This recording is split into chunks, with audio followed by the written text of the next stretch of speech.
पिळा पिळा जाऊ दे आणि बळीचं राज्य येऊ दे. पण भीती अशी आहे का बळी शिल्लक राहीन का नाही अशी एक व्यवस्था, अशी परिस्थिती निर्माण होत आहे. मित्र हो, मला उमेशराव पाटलांचं खरं तर खास करून अभिनंदन करा वाटतं, त्यांच्या टीमचं पण. कदाचित हे लोक जर रस्त्यावर आले नाही आणि हा विचार केला नसता तर हा मोर्चा पण निघाला नसता. तुम्ही लक्षात घ्या का आम्ही सगळे अडचणीत असताना कोणा एकाला हे वाटू नये का आपण आता किमान आवाज तरी केला पाहिजे. झोडपा मारणं दूर, पण आवाज करण्याची पण भूमिका कोणी घेत नसेल आणि एवढे नालायक जर आमचे नेते असेल तर मग पुढतं आम्ही पाहतोय काय अर्थ समजावा याचा. मंचकावर सगळेच लोक आहे, एवढे सगळ्यांचं नाव घेतलं तर वेळ जाईल. खरं तर 10 लाख लोकसंख्या आहे आमच्या जळगावची. 10 लाख लोक आहे जळगावात. एवढी मेहनत घेऊन सुद्धा आपली आजही कमी उपस्थिती आहे. भाऊ, पुढच्या वेळेला प्रत्येकानं अधिक 10 वळून आणले पाहिजे. नाही आले तर चाबूक मारून आणले पाहिजे. पण आणणं फार महत्वाचं आहे, कारण तुमचं अस्तित्व संपण्याची अवस्था निर्माण झालेली आहे. मी महाराष्ट्रभर फिरतोय. मी 15 दिवस अगोदर गोंदिया गेलो, भंडारा गेलो, यवतमाळला गेलोय, बुलढाणा गेलो. एका जिल्ह्यात एकही शेतकरी मी नेहमी विचारतोय का कोणी नफ्यात आहे का रे, कोणाला मागच्या वर्षी नफा झाला का, त्याच्या अगोदर नफा झालाय का. उत्तर नाही येतं. नफा नाही म्हणून कर्ज आहे, आणि कर्ज का वाढलं तर यांनी लुटलं म्हणून ते वाढलं. आम्ही माफी गिफी मागण्या एवढे नालायक नाहीये. तुम्ही सालेवर लुटलं नसतं तर तुमच्या बापाचंही कर्ज आम्ही भरलं असतं, लक्षात ठेवा. मागच्या वर्षी सोयाबीन 3400 रुपये भावात विकावं लागली आणि 5000 आम्ही पाहतोय भाव आमचे हमी भाव होते.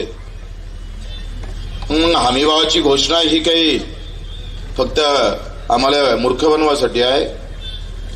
एका इकडे हमी भाव जाहीर करायचे आणि त्याची खरेदी होऊ द्यायची नाही, त्याची खरेदी पूर्ण करायची नाहीये. मला तर तुमचा राग येतो खऱ्या अर्थानं. आमचा केळीचे भाव 300 वर गेले, कापसाचे भाव 6000 वर गेले, सोयाबीनचे भाव 3400 वर गेले.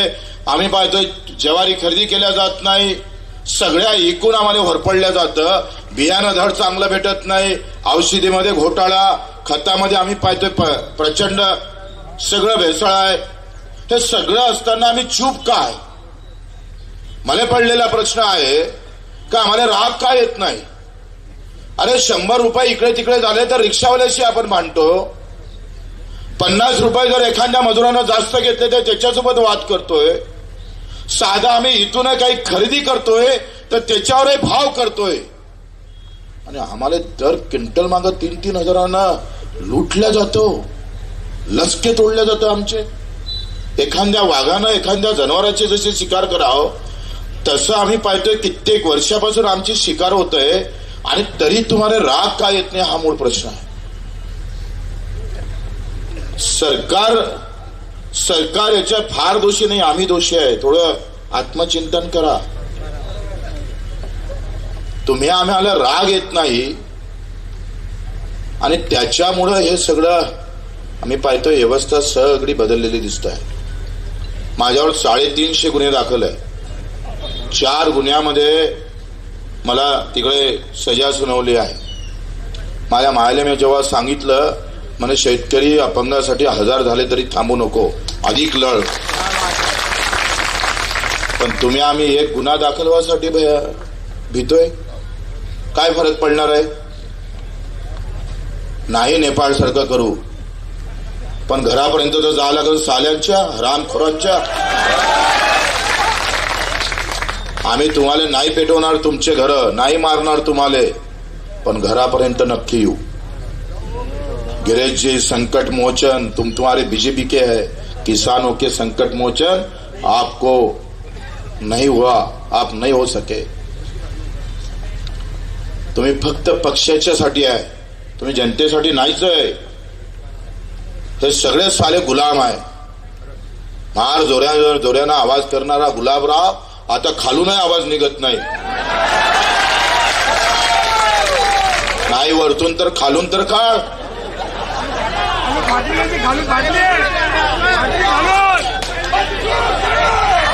सगळे साले खुश आहे. रोज आमचा बाप मरतं.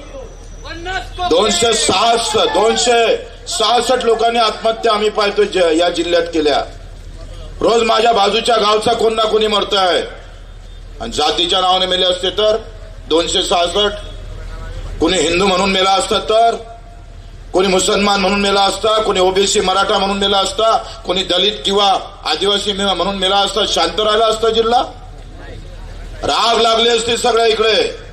हे साले सगळे नेते फिरले असते आग लावाले. पण आम्ही पाहतोय जाती धर्माच्या नावानं मेला तर तो मेला असतं, तो माणूस असतं. पण ह्या व्यवस्थेनं आम्हाला मारतय. आम्हाला कुत्र्या मांजराची पण किंमत नाही. आम्ही आमच्यालाच थोडं एकदा रात्रभर विचार करा. थोडस घरी गेल्यावर आपल्याच थोबाडीत मारून घ्या. का आम्ही असे का निर्लज्ज झालो? काही जास्त फौज नाही, नका येऊ द्या बाकीच्या शेतकऱ्यांना, परवा नाही. पण 200-300 तरी असे तयार झाले पाहिजे का यांचा साल्याचा कुठेही कार्यक्रम असला तर आर पार करण्याची भाषा बोलली पाहिजे. आता त्याच्यावर यावं लागल. त्याच्यावर आल्याशिवाय पर्याय नाही. जिथं यांचे कार्यक्रम आहे नाही आम्ही तकडे घेऊन जाण तर केडी तर मारा साल्यांना, बोंड तर मारा कापसाचे, अंडे फेकून मारा, ते खाऊन टाकन साले अधिक वांदा. ते म्हणून बरेच झालं अंडे एवढे खादाळू आहे. उरले सुरले बायकोसाठी घेऊन जाणार अधिक. एवढे अंडे मारले तिच्यातले एवढे वाचवले. बायको टाळ्या वाजवणार. बरं झालं गुलाबराव शिल्लक आणले म्हणून.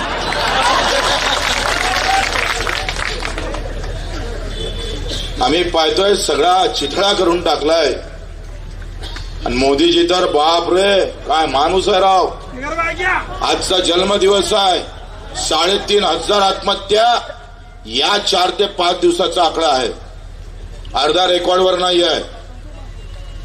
देशाचा पंतप्रधान आणि तुमच्या जन्मदिवशी आत्महत्या होतय. आजचं रेकॉर्ड किमान 15 आत्महत्याचा आहे. देशाचा पंतप्रधान वाढदिवस चांगला करतं आणि शेतकरी मात्र पाय घासून मरताय. लाज वाटायला पाहिजे तुम्हाला थोडी तरी. ना जनाची ना स्वतःची, सगळं संपवलेलं आहे. काय म्हणत होते तुम्ही? चहा पी चर्चा होती. यवतमाळला मी दाबळीला जाऊन आलो. कापसाचा सूत, सुताचं कापड, कापाचं गारमेंट आणि हा सगळा कापूस आम्ही विदेशात पाठवू. कापड तर विदेशात पाठवलाच नाही. ते तर जबाबदारी तुम्ही स्वीकारलीच नाही. उलट कापूस अमेरिकेतला आम्ही आणला इकडे. मे महिन्यापर्यंत 25 लाख गाठी आणल्या. डिसेंबर पर्यंत मुदत वाढवली. कुठे टीव्हीवर ब्रेकिंग न्यूज नाही आहे. रोज रात्री पाहिलं तर ओबीसी, तिकून उठला का मराठा आणि तिकून उठला का दलित आणि उरलेला मग मुसलमान आणि हिंदू. तुम्हाला दाखवायची गरजच नाही आहे. तुम्ही मेलं तरी दाखवत नाही आणि ते बोलले तरी आमची बाजू ब्रेकिंग न्यूज झाल्याशिवाय राहत नाही. ही अवस्था आहे आमची. तुम्ही आपसात भांडतच राहावं. तुम्ही आपसात भांडले म्हणजे आम्ही वाद करायला मोकळे नाही आहे तिकडे. त्यांनी मस्त सुस्त झोपावं. व्यवस्थित आडी आहे. जेव्हा मंडल आयोग आला आणि शरद जोशीनं आंदोलन जेव्हा सुरू केलं होतं हमी भावाचं, तेव्हाच मंडल आयोग आला आणि त्याच्यानंतर राम मंदिराचा मुद्दा आला. आमचं आंदोलन तफा करून टाकलं. व्यवस्थित षडयंत्र आहे. तुम्ही पेटून कधी उठावच नाही. जाती पाती आम्ही पाहतोय भांडून आम्ही पाहतोय. या सगळ्या राजकारणांचा रस्ता मोकळा करण्याचं काम करतोय आम्ही. आमच्या मरणाला किंमत उरत नाहीये. आमचे मुद्दे तुम्हाला पटत नाहीये. डिसेंबर पर्यंत मुदत वाढवली. आता आयात शुल्क 11% तर कमी केलंच आणि आता डिसेंबर पर्यंत 100 लाख गाठी येणार आहे भारतात. 100 लाख. काय टिकणार आहोत तुम्ही? या सगळ्या ह्याच्यामध्ये तुमचा आमचा टिकाव कुठं लागणार आहे? आणि एवढे जर सुस्त असाल तर मग तर आम्ही सांगतोय तो कापूसच आम्हाला पेटून देणार आहे. भस्मसात होणार आहोत आम्ही सगळेजण. काय भावानं खरेदी केला कापूस? अमेरिकेतला कापूस केला 17,000 रुपये क्विंटलना खरेदी. मग अमेरिकेतल्या कापूस उत्पादक शेतकऱ्याला तुम्ही 17,000 रुपये भाव देताय आणि माझ्या शेतकऱ्याला 6,000 ते 7,000 रुपये सुद्धा भाव भेटत नाही, तरी आमची आग मस्तकात जात नाही आहे. याचं दुःख जास्त आहे हो, याचं दुःख जास्त आहे आम्हाला. आम्ही यासाठी का पेटून उठणार नाही? आमदार आला, 10 लाख रुपये टाकलं गावात, डुमरू वाजून स्वागत करायला तयार आहे. या साहेब, बसा साहेब, घरात शाली बांधा फेटे. पण लुटला एका गावला 1,000 एकर जरी पकडलं कापसाचा, तर कापसाचे भाव आम्ही पाहतोय. शिफारस केली राज्य सरकारनं 11,000 रुपयाची, 15% नफ्यानं. 15% नफ्यानं. मी नाही म्हणत, या राज्यातलं राज्य कृषी मूल्य आयोग असं म्हणतं, आणि त्यानं जे भाव शिफारस केली ते 11,000 रुपये पर क्विंटलच्या भावाची शिफारस केली केंद्र सरकारला. आणि केंद्रानं म्हणजे मोदीच्या सरकारनं जाहीर केलंय 8,110 रुपये. 3,000ची गॅप आहे. आता 15% जर तुम्हाला नफा लागत असाल तर आमच्या कापसाले भाव 11,000 पाहिजे, आणि 8,000 देत असाल तर 20% घाट्यानं कापूस विकावं लागतं आम्हाला. सरकारच्या हमी भावामध्ये मरतोय. कुठला हमी भाव? याला हमी भाव म्हणायचं? स्वामीनाथन आयोगानं ज्या शिफारसी केल्या ते 50% आम्ही पाहतोय. आम्ही पाहतोय का 2/100 पूर्ण हमी भावाच्या 50% नफ्यावर आम्ही पाहतोय हे भाव काढले पाहिजे. आणि तुम्ही मोदीजी बोलले होते 50% मुनाफा लेकर हम भाव निकालेंगे. कुठे गेले तुमचे वाक्य? 15 लाख गायब, हे भाव गायब. ना कापड पाठवला, उलट आमच्या उरावर तुम्ही विदेशातला कापूस मारलाय. चौफेर घेरल्या जातोय तुम्ही. चौफेर दिसत नाही रे. पण कर्ज काढायची व्यवस्था आहे ना आमची. कर्ज काढायची व्यवस्था असल्यामुळे आज आमच्या डोळ्याला फाशी लागली नाही. तुमचा फास आता मुलाच्या गळ्यावर जाणार.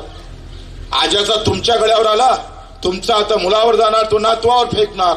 व्यवस्था चालू आहे म्हणून आम्हाला बोंबलाची काही गरज नाही आहे. म्हणजे आज आम्ही पाहतोय का हे जर 100 लाख गाठी जर आल्या भाऊ, आणि हे जर आयात झालं, एका ट्रमच्या एका कॉलवर का बरं घेतला व आयात केला आम्ही कापूस? कमी आहे का आमच्याकडे कापूस? कापसाची कुठली कमी नाही, पण काही थोडक्या व्यापाऱ्यांसाठी केलेली व्यवस्था आहे, लक्षात घ्या.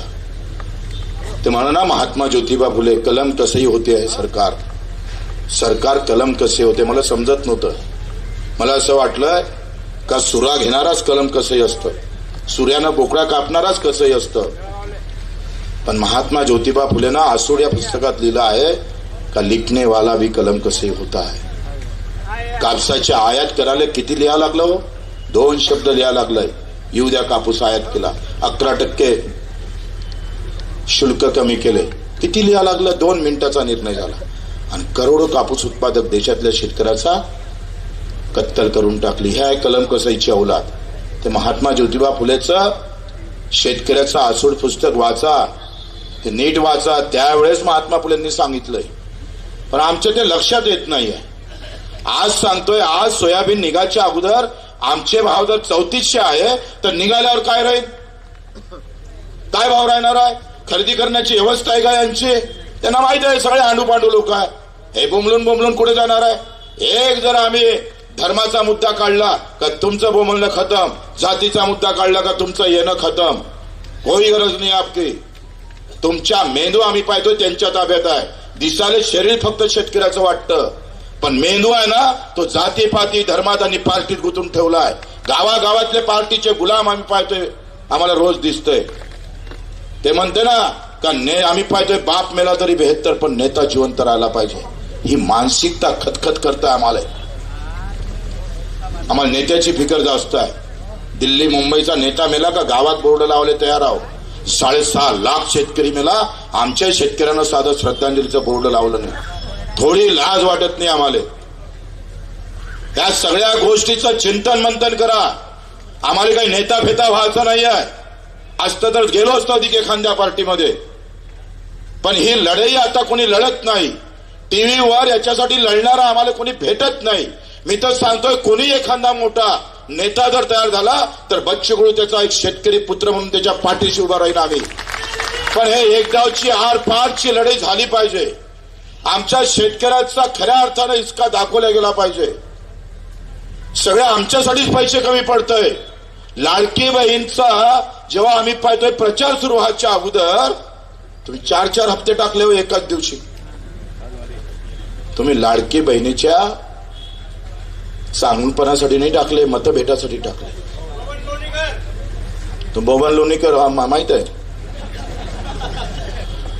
मित्र. हे जे लुटला ते आता जर 3400 रुपये तुमच्याकडे सोयाबीन असेल, मी पाहिले सोयाबीनचे झाड इथे, आता 3400 रुपये उमेशराव आज जर त्याचे भाव असेल तर निघाल्यावर ते डाऊन होणार आणि खरेदी केंद्र सुरू करण्याची मानसिकता सरकारची नाही. काय बोलले होते हे भाजपवाले? काय बोलले होते? देवाभाऊ काय बोलले होते? देवाचा देव पुन्हा येणार, आले पुन्हा. केलं काय चांगलं तुम्ही पुन्हा येऊन? उलट भांडणं लावून दिले राज्यामध्ये. तुम्हाला सरकार स्थापित करता येतं, फोडता येतं, सगळं करता येतं आणि ओबीसी मराठ्याचा वाद मिटवता नाही येत तुम्हाला. बाकी अक्कल चालतं, इथं अक्कल चालत का नाही तुम्हाला? त्यांना वाद पेटवून ठेवायचे आहे. गावागावात हे वाद राहिले म्हणजे शेतकऱ्याचा वाद संपणार, मजूर येणार नाही. हे व्यवस्थित प्लॅनिंग आहे मित्र. लक्षात घ्या का 3400 रुपयानं आता आम्ही पाहतोय पंजाबचा आकडा मी घेतला. पंजाबच्या 90% शेतीमाल शासकीय भावात, हमी भावात खरेदी केला जातो. पण 90% एपीएमसी मध्ये खरेदी होतं. आमचा 20% होत नाही. मग त्या शेतकऱ्याला 90% खरेदी होतं. कारण काय? 13 महिने राहिले सडकीवर. 13 महिने. तुमचं तर एक दिवस निघत नाही. कुणाला बायकोची आठवण येईल, कुणाची म्हैस धुवायची आहे. 13 महिने 700 लोक जागेवर मरण पावले पण उठला नाही. भगतसिंगासारखा लढला पंजाबचा शेतकरी आमचा. आम्ही फक्त छत्रपती शिवाजी महाराजचं नाव घेतलं. जय भवानी जय शिवाजी. एक दिवस छत्रपती तुमच्या ढुंगणावर लात मारणार आहे. हे नामर्दाच्या तोंडी मला नाव येते काऊन? अरे दीड वर्ष, 1.25 वर्ष लढला. लहान गोष्ट आहे. आम्ही तर आत्ता पावसाचे थेंब आले तर पडणार इथून.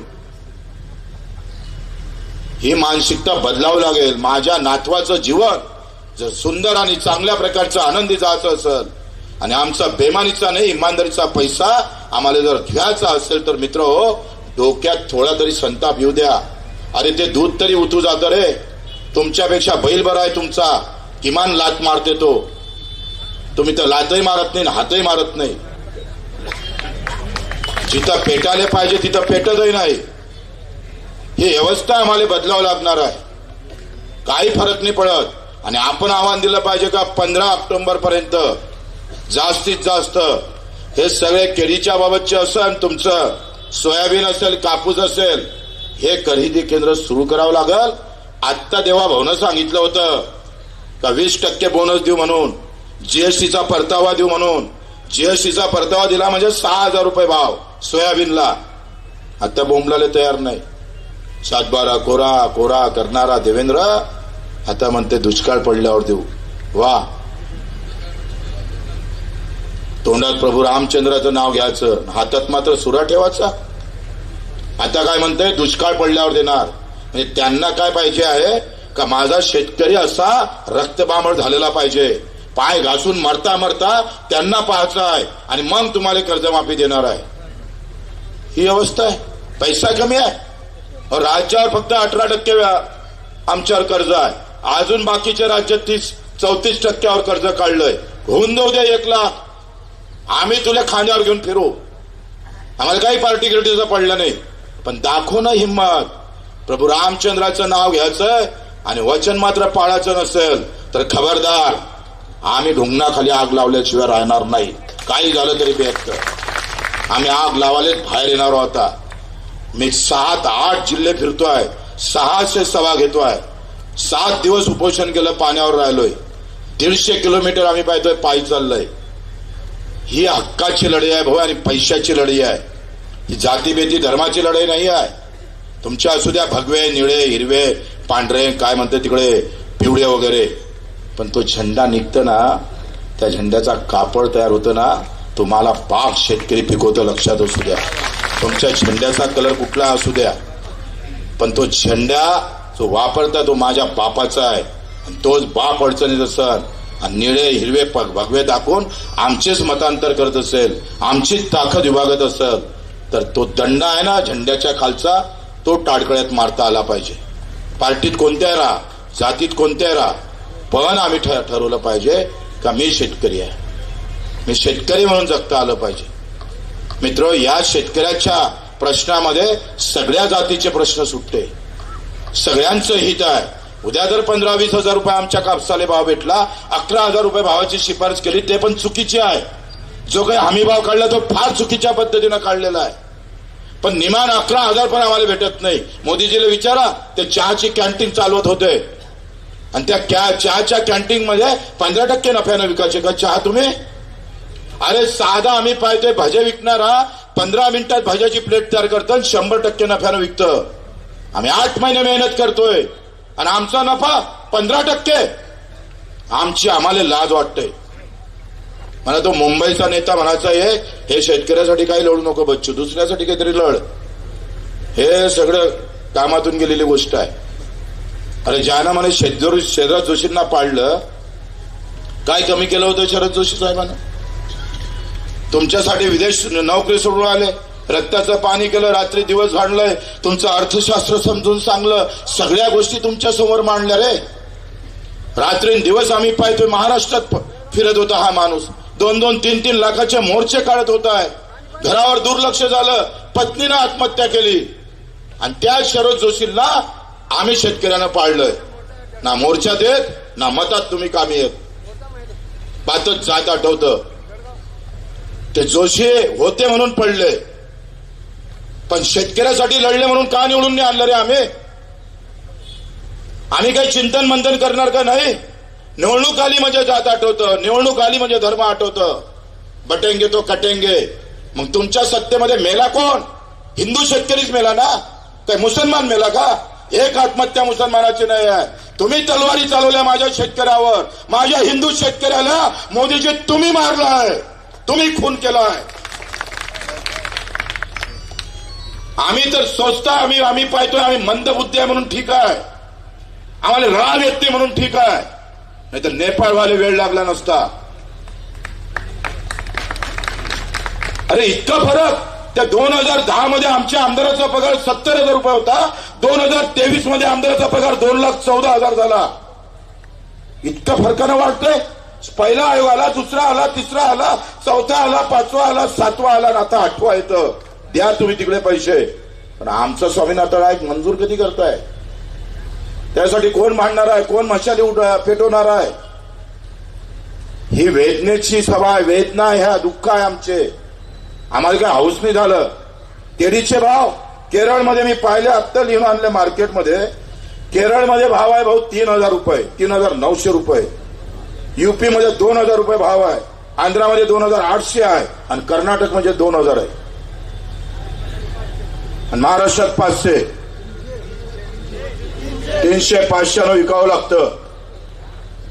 आणि अनुदान तुम्ही बिहार मधलं 50,000 देतोय, तामिळनाडू 10,000 देतं, आंध्र 40,000 देतं पर एकरी. आम्ही MRSS मध्ये घेतलंय, पण त्याच्यातही रागण तेवढ्या अटी टाकून ठेवल्या. ही लढाई पैशाची आहे. ज्याप्रमाणे आम्ही अपंगाला पैसे मिळवून दिले, मी अपंगाचं संघटन बांधलं. 1,000 रुपये 600 रुपये भाव होता, 1,000 केला, 1,500 केला, लढत राहिलो आम्ही. ज्याला 2 पाय नाही, हात नाही, डोळे नाही, त्याच्यासाठी लढावं लागतं या देशामध्ये. याच्यासारखी दुर्दैवी गोष्ट नाही आहे. हाय कोणासाठी सरकार? मग सगळ्या उद्योगपत्यांसाठी. 18 लाख करोड 2013 ते 23 पर्यंत 200 उद्योगपत्यांचे माफ केले. 18 लाख करोड फक्त 200 लोक उद्योगपत्यांचे. आणि आमच्यासाठी पैसे नाही आहे. शक्तीपीठ 85,000 कोटीचा झाला. तो गृहनिर्माणासाठी शहरातली योजना तुमची 95,000 कोटीची आहे. 7 लाख कोटीचं बजेट आमचं राज्याचं, आणि शेतकऱ्यासाठी ठेवले फक्त 9,000 कोटी. तामिळनाडूचं बजेट आहे 3 लाख कोटीचं, आणि तिथल्या सरकारनं शेतकऱ्यासाठी ठेवले 45,000 कोटी. यहाँ का बजेट भी बड़ा है, लेकिन रक्कम बहुत कम आहे. हे सगळं आम्हाला बदलावं लागणार मित्रहो. यासाठी लढणं आवश्यक आहे. आणि मी तुम्हाला सांगतोय, येत्या या दिवसामध्ये 28 तारखेचं आपलं आंदोलन नागपूरला आहे. मुख्यमंत्र्याच्या जिल्ह्यात मुख्यमंत्र्याला घेरायचं आहे नागपूरला. तुमची येण्याची तयारी आहे? कर्जमाफीसाठी, कर्जमुक्तीसाठी, हमी भावासाठी. आणि आम्ही त्यांना पर्याय दिला, जर तुम्ही हमी भाव देऊ शकत नसाल तर पेरणी ते कापणीपर्यंत जेवढे काम मजुरीचे आहे ते एमआरजीएस मधून कव्हर करा. वरतून पाऊस जरी आला, नुकसान जरी झालं तरी आमचं कव्हर होईल. 70% पैसे आमचे वाचन. आम्हाला माहित आहे तुम्ही हमी भाव देऊ शकत नाही, कारण तुमच्या बोकांडीत जागतिक WTO बसला आहे. तुमची ताकद नाही. एका फोनवर तुम्ही कापूस आणला मोदीजी. 56 इंच वाले थे ना आप. ट्रम्प ने एक फोन किया तो झुक गए आप.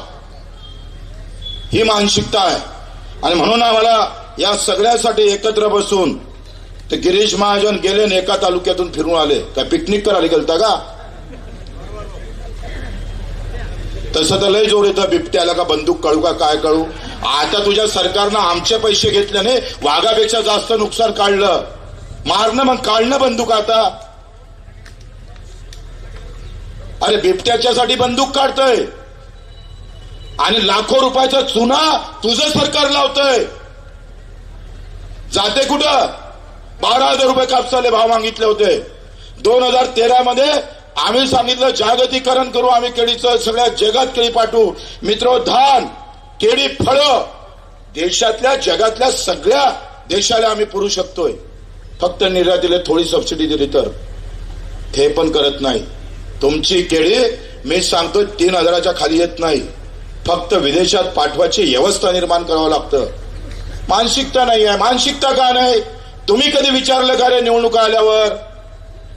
निवडणुका जेव्हा तुम्ही कधी प्रश्न केले का मी माझं मत केळीले भाव भेटल्याशिवाय देणार नाही? आहे तुमच्यात ताकद? एक नाही बोलत. 50-60 लाखाचा हॉल बांधला समाजाले. समाज खुश, तुम्ही खुश. मारा मत. आम्ही शेतीचे प्रश्न घेऊन बोलता आलं पाहिजे. शेतीचे प्रश्न घेऊन लढता आलो पाहिजे. रक्त ओकून ओकून आम्ही लोकांना सांगतो पण ऐकत नाही. कारण जात महत्वाची आहे. एक पोट्ट मला यवतमाळचं भेटलं. म्हटलं येशील का रे तू मोर्चाले? त्यानं फोनवर केलं मला आणि मोर्चात आलो असतो पण माझी मामी भाजपची आहे. म्हटलं घे टोले मग मर या मायचा. ही औलाद आहे आमची साली. पार्टीशिवाय जगता झालं नाही आम्हाला. लाचार झालो रे आम्ही. लाचार झालोय. कधी कधी तर तुमची भीती वाटते का तुमच्या संवादात येऊ आम्ही थंड नाही व्हाव. एवढे थंड असते का रे कोणी? एवढं थंड असतं?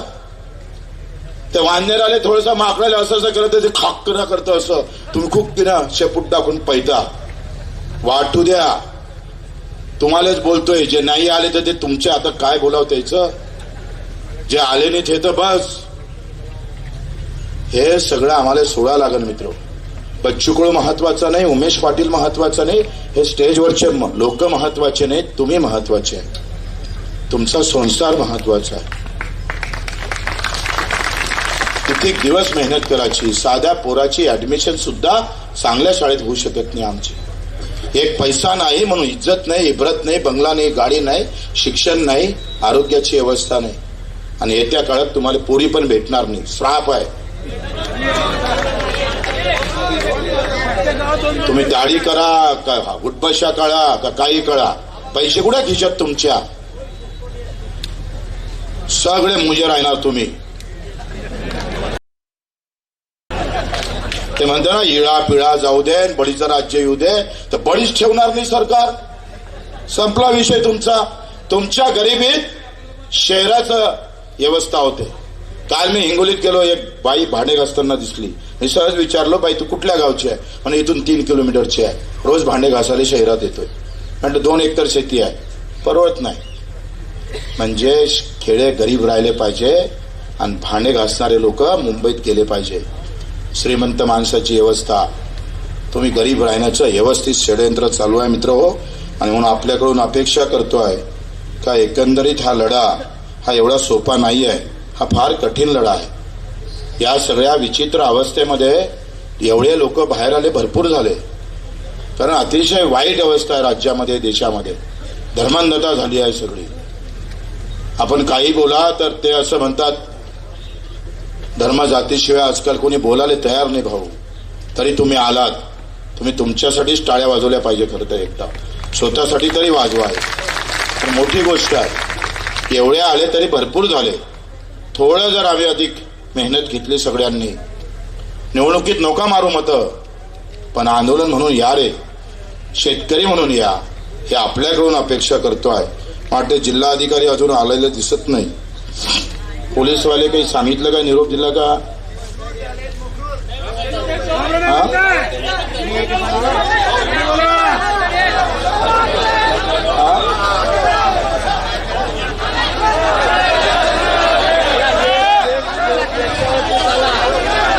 कलेक्टर प्रोटोकॉल आहे, मान्य आहे. 5 मिनिटं प्रोटोकॉल तोडलं तर मरते का कुणी? तुम्ही एक सांगा.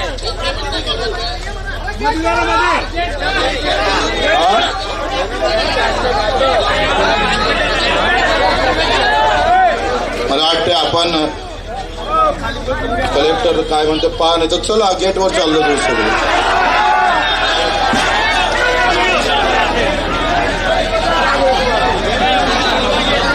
28 तारखेला नागपूरला सगळेजण याचं लक्षात ठेवा.